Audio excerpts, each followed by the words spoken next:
so much, Chris. And thank you guys for being here. Also for having me in the HIVE side effects. It's really great. For those of you who don't know me, I'm Jakub Spaček, and I really love simulation and doing like a slow, pleasing, intricate, detailed artworks. I'm trying to showcase mainly my personal work, and I think last time I was doing off talk, I did more of like a high-level overview of the stuff I'm working on. So this year I wanted to do something a bit more in-depth and detailed. So I prepared two sort of tutorials, and then I'll be talking about some personal work. I've been working for quite a while, and there is a lot of interesting stuff that might be cool. So the first thing I'll mention is flip simulations and the divergence principles. The reasons behind it is because some time ago I haven't seen much of that being done, except maybe one test from like an XK studio.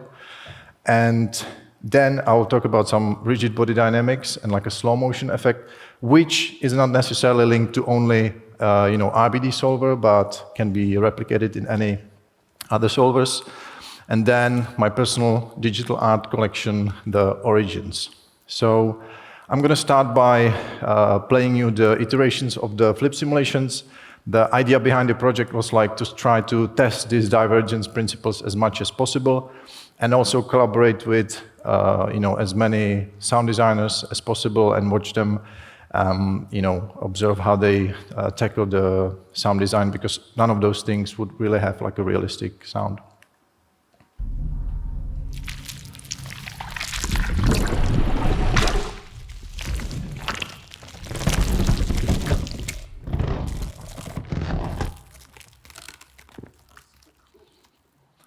And the sound was done by Noise Lab Studios.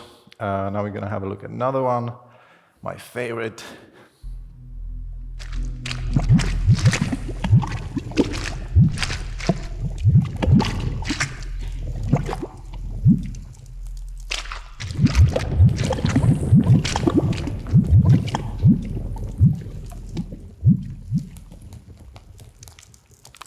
And this was done by Jan Rocket. He's a super talented guy who reached out, and I promised him that when there's something in the pipeline, we'll collaborate.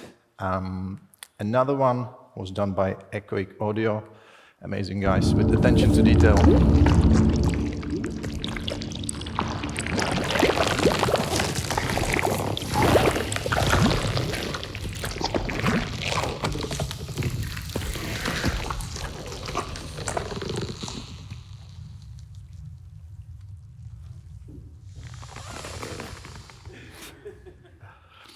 I haven't even noticed it originally after they did the sound. It was so cool.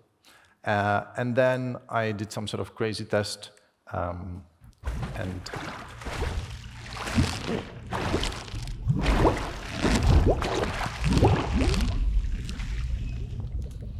the sound here was done by a student from Berlin, Daniel Fell, talented guy. So we're going to break down the purple gel, which was the first one. And yeah, let's jump right in. So the idea here is just taking a plane, scattering some points on it.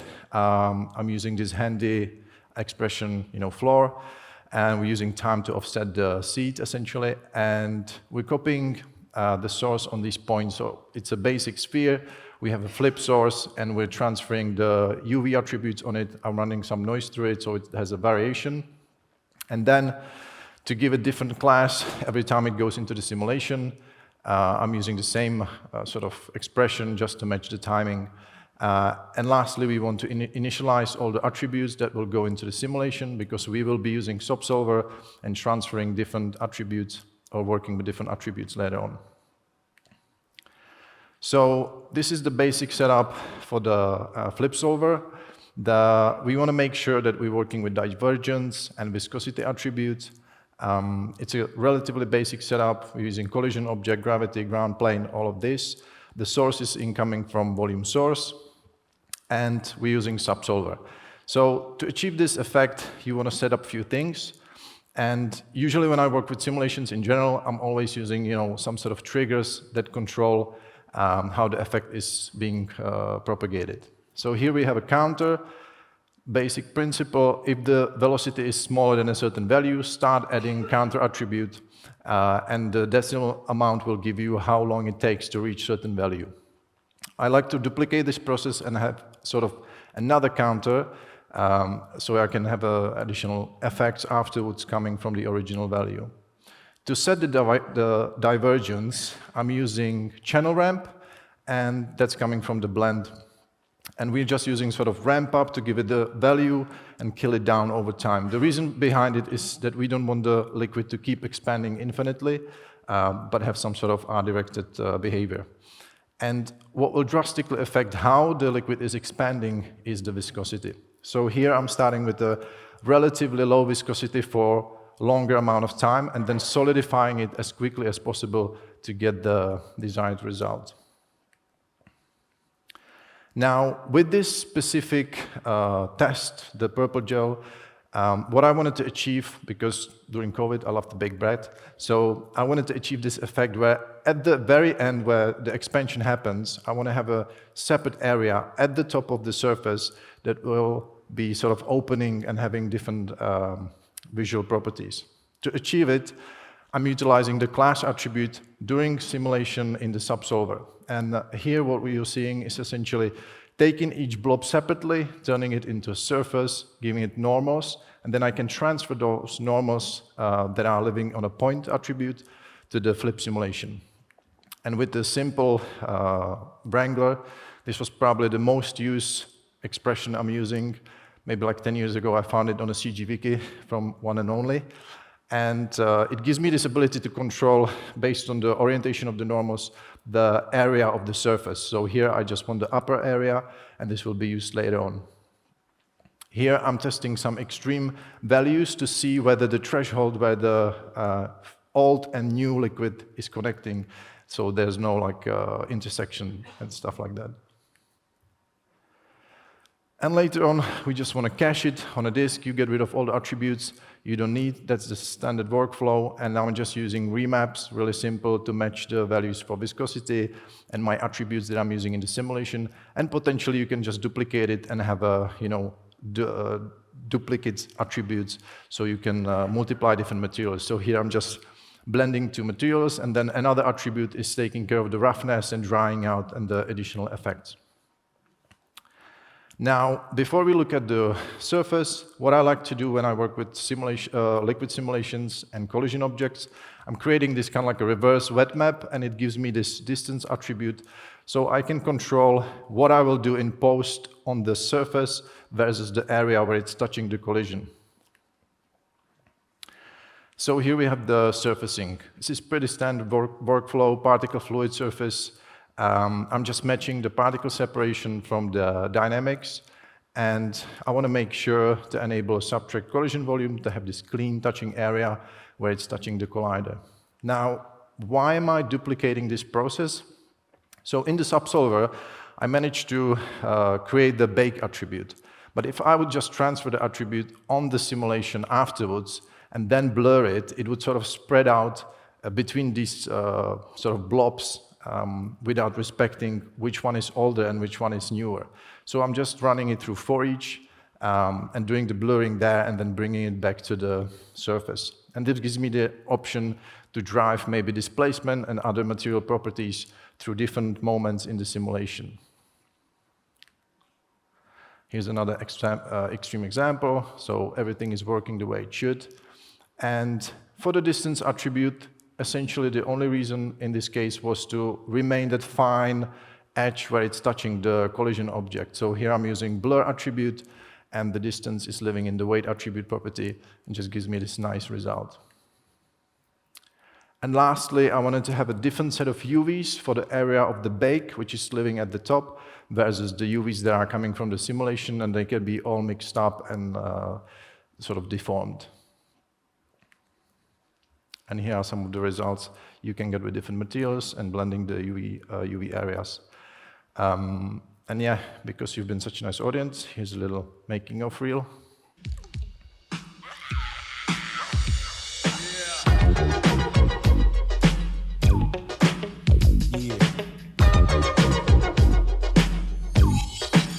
So come on and diggity check yourself.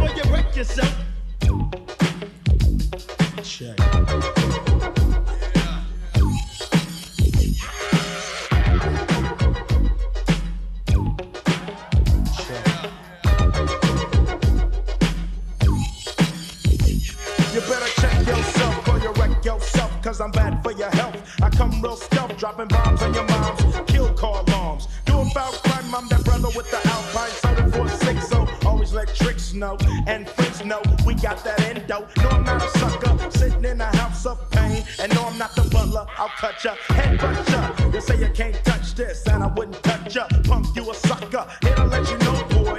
Oh boy, I'll make dope, but don't call me dope boy. This ain't no kind of motion picture. A guy your trigger, my homie get with ya and hit ya, taking that yak to the neck. So you better run a check.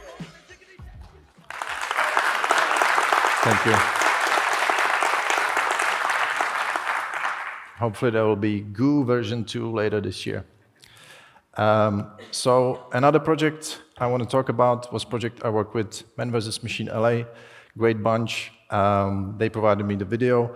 It was like a commercial for a company. Well, let me just go back. It was a commercial for a company that's selling Mulch, essentially. And they wanted some action-packed commercial. We had relatively short timeline, and I was put on the R&D relating to simulations. Mulch. More mulch. Our biggest mulch deals. Just got better. That is a lot of mulch. It's a lot. It's Mulch Week. And it made me think,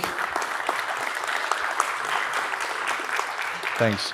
I need to mention it was a teamwork. There were so many other talented artists. And it made me think, if a company that's selling mulch can hire a whole studio like Man vs. Machine to have a week promotion in some like a mall, buy 3 bags for $10, we must be in the wrong industry, guys, because, yeah. And obviously the reference that came in was Inception, and that they want something that's like exploding and slowing down in time. And it made me think like, what would be the best approach for simulation like this? Because if you would use like retiming in post, you would inevitably get intersections and the simulation wouldn't interact together. So there must have been a way to do these components during simulation time.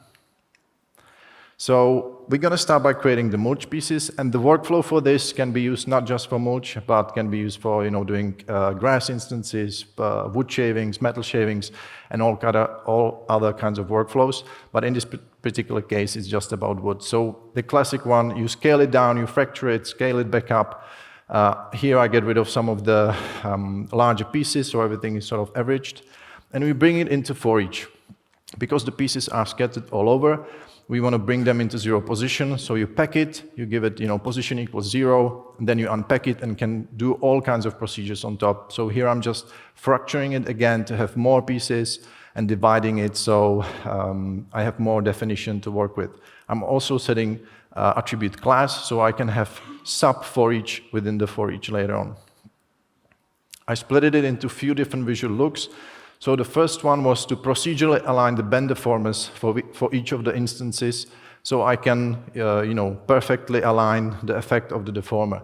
So here I'm just using, BB box to measure the scale and aligning it with the capture direction and capture origin. So utilizing the iteration attribute from the meta, I can sort of randomize and offset how the bend deformer is treating each of the splinters. The second one was relatively straightforward. I just randomized the Y translation. And when it comes to the look of mulch, there's so many variations, so I was just rolling with some references that I found and tried to match that. The last one was this bark, and I literally just took, point normals, created cross attributes, and ran a bunch of different noises. I randomized them again with the iteration attribute coming from the metadata. So that's like a little neat workflow to have a lot of variations. All of this goes into a switch, which uses this expression. And what it essentially does, at the very end, when I'm saving these pieces, I want to make sure that if I have, let's say, 1,000 pieces, roughly a third will be the threads, roughly a third will be the chunks, and a third will be the bark. And it works relatively well. Afterwards, I wanted to give it extra detail, so we created these fiber threads scattered on top, I'm just using points. You copy lines, align it with the rate now, and a lot of noises with different offset, again, iteration with the metadata. So it's just the same process looping through for each loops. And before we save it, we get rid of all the attributes we don't need. I give it UVs, and this way you can have extra additional detail coming from your shaders, whether using Redshift or something else, and then we're going to pack it. And before I save it, I want to make sure to have a low resolution representation versus high resolution. Even though inside a rigid body solver, we will be using boxes for simulating, it's great to have the box representation in your viewport because it will save you amount of headache with moving around large simulation.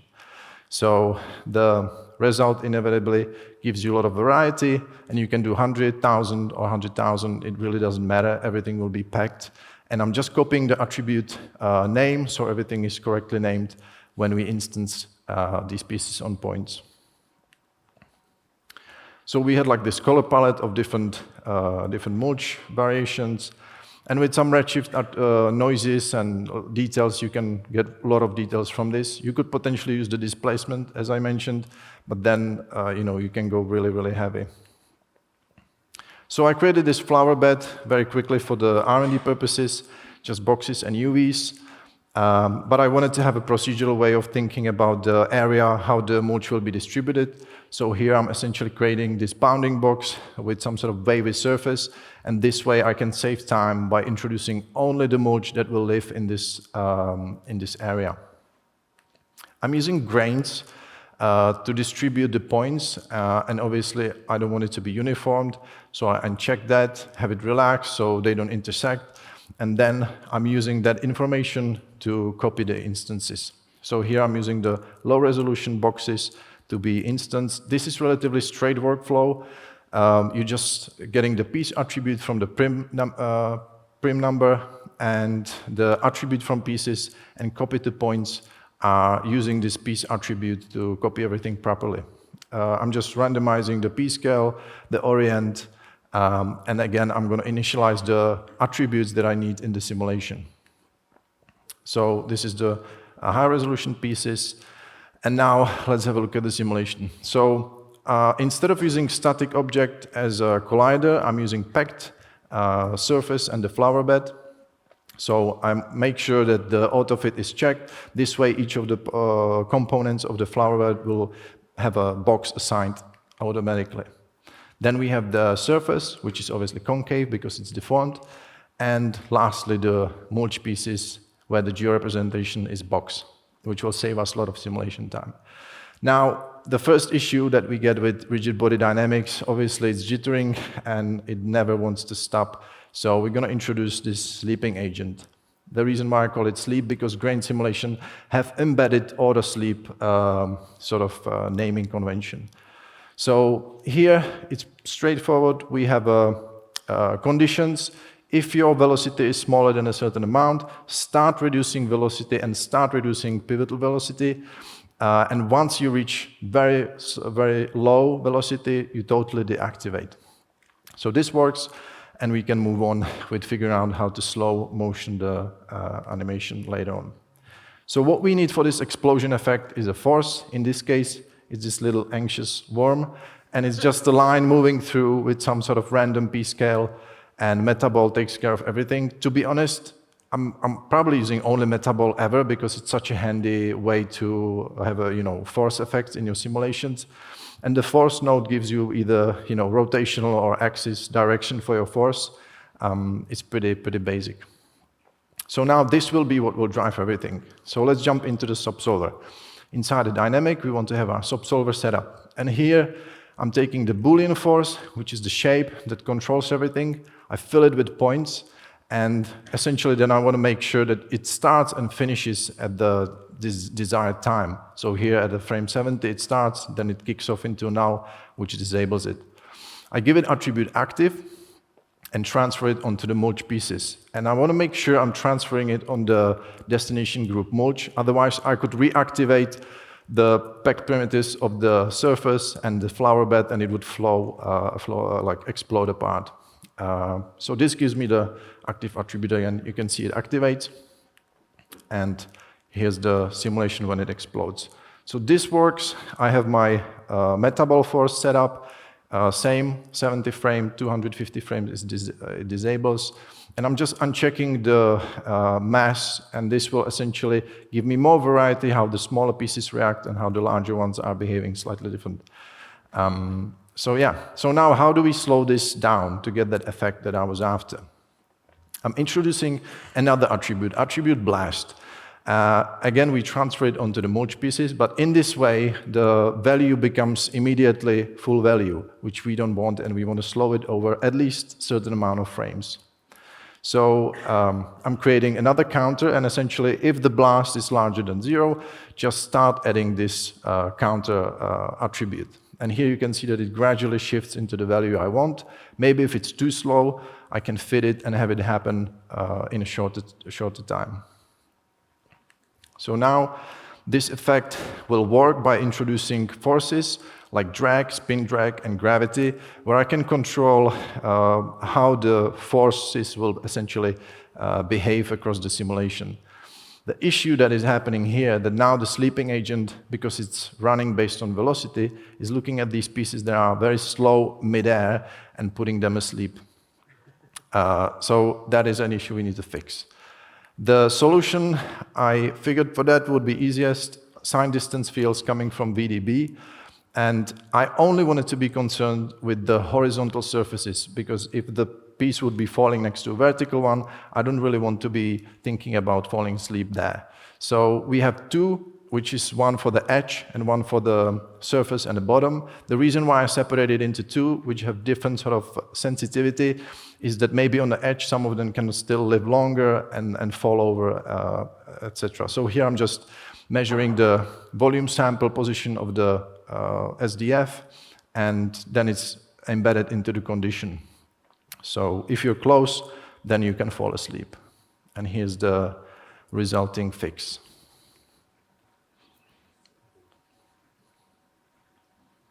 And obviously, the amount of behavior slowing down and how quickly it falls asleep, that can be adjusted, so it depends on where you want to take it. And again, it's not only about doing Mulch simulation in RBD. I use this in vellums, destroying sort of surfaces, and any grain or pop simulation, the same thing will apply, and I'll show that later. And then we have the caching and the high-resolution pieces. So you want to make sure to keep the attributes that you will need to reorient your high-resolution pieces. You don't need the geometry. I'm just extracting the centroids. Maybe some of you noticed that I'm using the dynamics in the old way. I'm usually don't using the SOP-level RBD solver, so I have more control over what I'm using. And yeah, the transform pieces takes care of rest. You just need to make sure you have your name attribute and all the pivot orient stuff coming from your simulation. And here's the resulting explosion. It doesn't look like Inception, but it's pretty decent. And then I was thinking, let's introduce some debris. So here I'm just measuring the velocity of the moving points. I'm projecting it on a frozen first frame of the simulation, deleting everything else, and that sort of gives me an area from which I'm bursting pop simulation. And as all I did, I just replicated the SOP solver and give it the gravity and drag that I needed. In this case, I don't need the spin drag, so I have sort of debris flying along the initial simulation. And then I wanted to do some sort of plume of dust. You could slow this down as well, maybe introducing custom field and then doing drag force that is based on density amount, but honestly, it's just such a sparse simulation that you won't even notice. And another mess of render tests and all the R&D exploration on the project.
All right.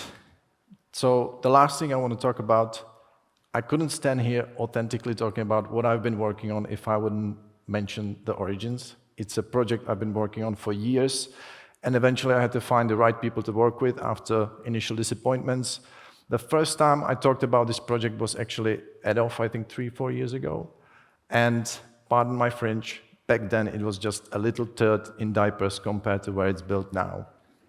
So what is it? So this project is concerned with cryptography and blockchain information. I'm a bit of a fan. And the idea is that we are taking Bitcoin blockchain data from every day since Genesis block, which was 3rd of January 2009. And every day we extract 2 blocks. One is for dawn period and one is for dusk, so different times of the day. We take the data and do this visual representation that's driven by a narrative around human evolution. We are a small team of excited idiots that like to waste their time because it's really consuming. And the main idea here is taking blockchain data and bringing it into generative art form. Then we are trying to consider some sort of cultural relevance through historical rarity. So we developed this whole data aggregating platform that is going through information from every single day. And in itself, that was a project that took a good 6 months to develop. And then we have this idea of digital art and a human evolution. So for some reason, that video is not playing, but it's fine. So yeah, let's have a look at the data real quick. So there's a huge amount of metadata embedded in each block, and it took me a while to sort of approach it the right way. Inevitably, I ended up with this idea of a block header, which in my perspective works like a fingerprint or digital snapshot for each of the blocks that we are working with. The main thing to be considered are the hashes, because all the information in each of the blocks is hashed into different cryptographic strings, and it gives certain narrative and continuity to this whole idea. So each block is inevitably hashed in a block hash that gets fed into the next one, and the next one, and the next one. We're using Google API to scrape all the information. That's also its own headache, but inevitably it ends up in Excel, and you have this huge amount of data that we need to feed into Houdini. And initially, I wasn't sure what would be the best approach, but PDG comes in really handy, and it's relatively simple. You're just using attribute array to initialize the name of the column that you want to be using, and then CSV input brings in the Excel spreadsheet, and then you're just copying on your empty wedges that are coming from some kind of badger that you set up. And here you can see it's reading in the hashes from the Excel spreadsheet, and I'm using font node to read in this information, and you can use many different expressions, how you bring in your PDG values into your essentially font node, and afterwards potentially even your renders. So here's a current state of the PDG setup. It's not that complex, and here you can essentially see how you're bringing all the information if you want to visualize it in your renders. And now, what's behind the visual component? So I wanted to have language that would be distinctly digital, which I love this, and it's essentially all around Manhattan noises. And this gives birth to 3 main visual language paths. One is more linear, one is more like a block-based, and one is sort of hybrid, but they all originate from these principles around Manhattan noise. And they can cross-pollinate and create a variety of different visual properties. So now with regards to the data, the previous hash, because it represents the continuity of the blocks, I figured it would be great if it could be sort of spatial position of the noises that we're using throughout these visual styles. So I'm translating it into XYZ coordinates to give me different offset each time I'm generating different PDG tasks. The Merkle root represents all the transactions in each block, and therefore it controls the frequency, the density, the amount of scales, and etc. I'm using it as one value that is claimed by the actual amount of transactions in the collection, minimum and maximum. And lastly, my favorite is the color palette. So because the block hash is the outermost cryptographically correlated data of the whole block header, I'm using it as the surface most outer visible component. And here we're creating a color palette of 10 colors using the hex principle, starting from the end of the hash, going backwards so I can discard the remaining 3 zeros that will always be there. And surprisingly, the color palette always creates a pretty interesting combination. Now, with regards to the historical components, we essentially build this scraper. It uses around 6 different AI language models for different procedures, and it's fed into this custom marketplace, kind of like an ecosystem, because it's all around digital archaeology. We want to be able to excavate what happened on each day, go through different time zones, and it's something that we had to build because no other platform would sort of allow us to do this. And what was the most difficult task of making this happen was essentially automated.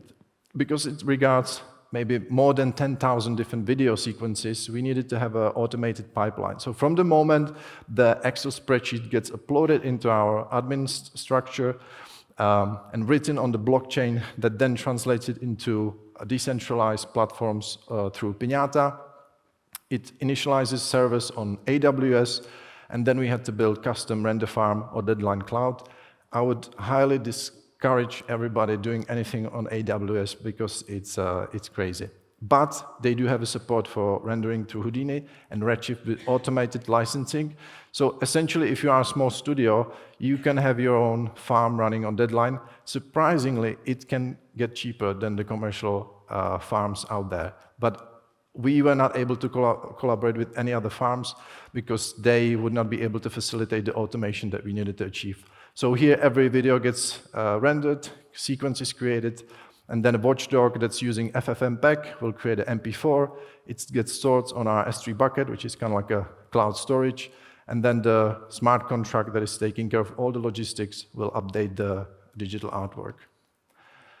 And in this way, it functions as a kind of like a artwork ledger that carries the historical information of significant and less significant days and events in sort of the blockchain history.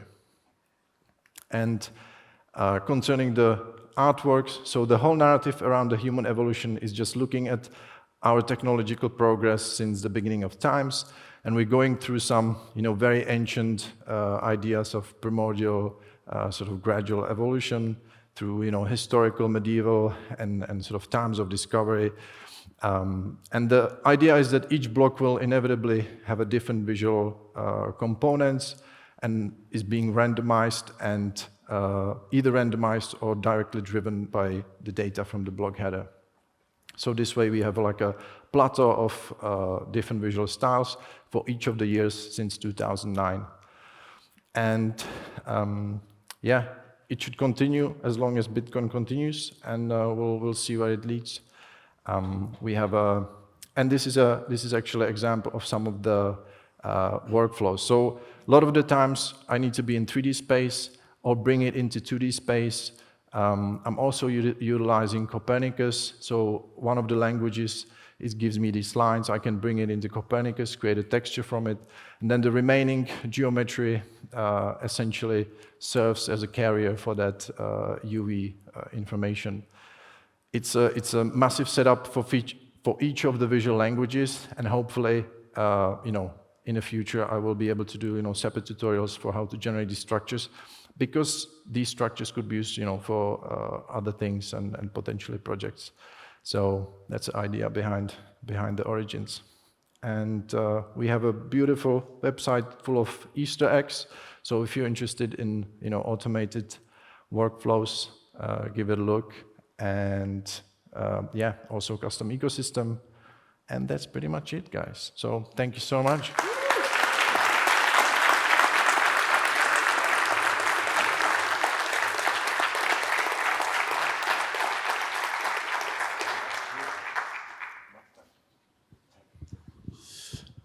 Amazing. Thanks, Jakub. Questions? Questions? Yeah. Hello, amazing work. For the melting lava thing that you did, the UVs, you said like you use up projection for the UVs, but in that shot, like it warps so nicely, also on the sides everywhere, and you use like distortive noise. I think how does it not jitter? Because your simulation was high res, but also not super high resolution. It's super smooth. How do you tackle all these issues? Yeah, so the upper projection, the different UV set was only used in the purple sort of baked iteration. And here it's so fine because the resolution, it is really high. The points that you saw in the preview was just like a low res version for the presentation. But all of it comes from the simulation. There's no other deformation of the UVs afterwards. So that's what happens with the sim as it is. Yes, okay, thank you. Thanks.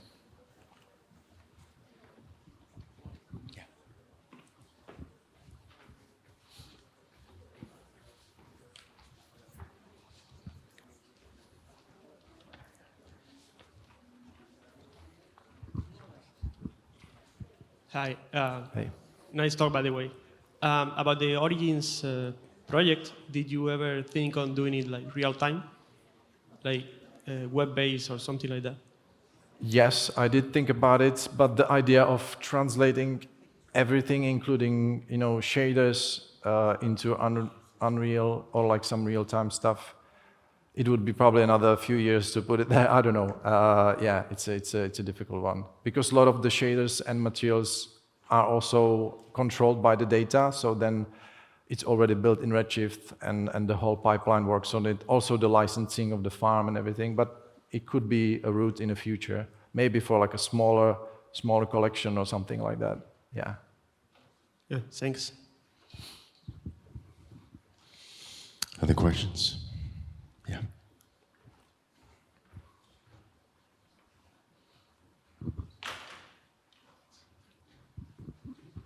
Hey man, thanks for the talk. I was wondering, what is your opinion on when you want to scale a studio that might have projects that are small, medium, or huge, like all this processing that you're doing there in the Bitcoin project? Using Amazon AWS, how much friction did you find to set that up, like during all the testing and investigation? I think the only friction is in like setting it up, because even with their documentation and eventually having a dedicated developer who was literally like deep in it, it took a lot of problems. We needed to reach out to customer service, and essentially they were fixing things on the fly. So yeah, setting it up is the main friction. Once it works, then the second main friction is constantly requesting more allowance for your CPU cores, because each instance that you're going to spin on AWS is essentially like a chunk of CPU cores that you need to take into consideration, and you might have maybe allowance of 64, and you want to essentially have like thousands if you want to do something big like this. So yeah. Right. Also, would you say that if you don't have a dedicated person for it, and you're doing more conventional work and not this super procedural archive, do you think it's worth it to tap into it as a medium-sized studio? Yes, but you would probably need someone who would like do it for you. Yeah. Okay. Like a job. Set up a farm for us, and then you're golden. But you need to find someone who will not cost like 100 grand. All right. Yeah. Cool. Thanks, man. Is there an alternative? If you don't use AWS, what other? I mean, like for conventional studio, most of the farms out there are, really great choice. But when I reach out to, for example, Fox Farms, even Grid Markets, or like other ones as well, and the problem was like everything runs on PDG, and I need to trigger renders from that. So you need to have like a Python running on the background constantly. And they are, all those farms are essentially built on you upload a file, you have an interface, you click, submit and all this stuff, and you need it to run separately. So even when they were sort of offering like their scripter guys and developers, at the end they were just like, okay, we can't really do this. So we went to the AWS. But AWS, yeah, it's a headache. It's a real headache. So AWS is the best solution. We just need to work on UX. Or Exactly. they do. Yeah, they need to do, work they on do. Yeah, we'll talk to them about it. Any other questions? Yeah. Right over there. Jakub, I was wondering if you'd continued any of your ceramic collaborations that you had worked on previously. I thought those were really, really cool. Yeah, that's a good question. I do. I had a little exhibition in September last year, on October, and we're going to do another one this year. And hopefully, that was my idea. Once this digital, the origins are going to finish, I'm going to do the egg ceramic collection procedurally, so there will be more variations and stuff in the same matter.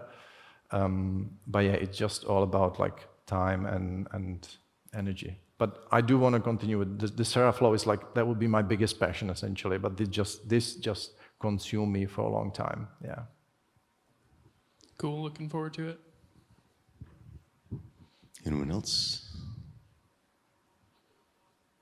Nice one. Lunch break. Awesome. Great work, Jakub. Thank you. Thanks, guys.